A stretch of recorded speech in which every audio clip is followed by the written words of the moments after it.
Hello বন্ধুরা, যে সানডের এটা স্পেশালিটি চিংড়ি, মানে এটা হচ্ছে মায়ের স্পেশাল চিংড়ি। নিশ্চয়ই রেসিপি দেখাবো, কিন্তু এখন রান্নাটা তো অলমোস্ট শুরু হয়ে গেছে।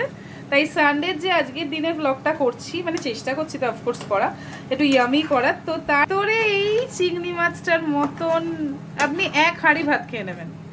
ইউল ফরগেট যে আপনি ডাইটিং করছেন, অ্যান্ড আপনার কিছু মনে থাকবে না।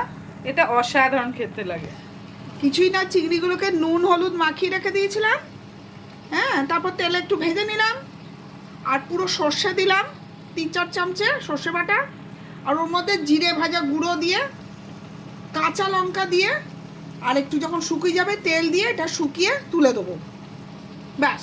একটা জায়গা যাওয়ার জন্য গোছাচ্ছি জানি না কি কি নেব, দেখে মনে হচ্ছে সবই নিয়ে নিই। এটা একটা বাজে অভ্যেস আমার, সব জায়গায় সব জিনিস থাকতো আমি ভাবি যে কি কি নিতে হবে।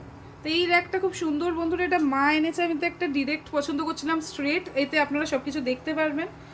এই ছাড়াও জল হয়ে গেছে, আমি কন্টিনিউ করছি ব্লগটা। দেখেছি মা বললো একটু দেখিয়ে দিতে, লেবু দেওয়া স্টার্ট হয়ে গেছে। একটু লেবু দিয়ে দিচ্ছি, বুঝলেন?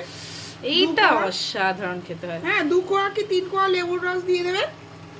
আর যখন আরেকটু শুকিয়ে আসবে একটু কাঁচা তেল দিয়ে নাড়াচাড়া করতে হবে। তেল মানে কি সর্ষের তেল? হ্যাঁ, সর্ষের তেল দিতে হবে, কাঁচা তেলটা দেবো।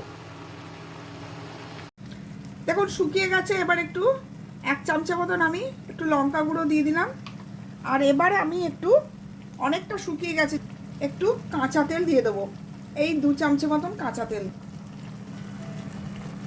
হয়ে গেছে, একদম রেডি হয়ে গেছে।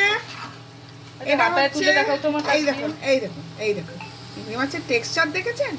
এটা ভাতের সঙ্গে যে কি ভালো লাগে, সত্যি খুবই ভালো লাগে।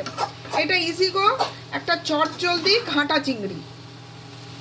লাইক করবেন, শেয়ার করবেন, সাবস্ক্রাইব করবেন। Thank you. একটা জিনিস আপনাদের দেখাতে ভুলে গেছি, সেটা হচ্ছে এই যে ধনে পাতা দিয়ে পাবদা কাতলা মাখা মাখা, দুটো মাছের মিশ্রণে অসাধারণ খেতে লাগে এই মাছটা। দেখুন বন্ধুরা, দিদি অসাধারণ কালারটা নিয়ে এসছে।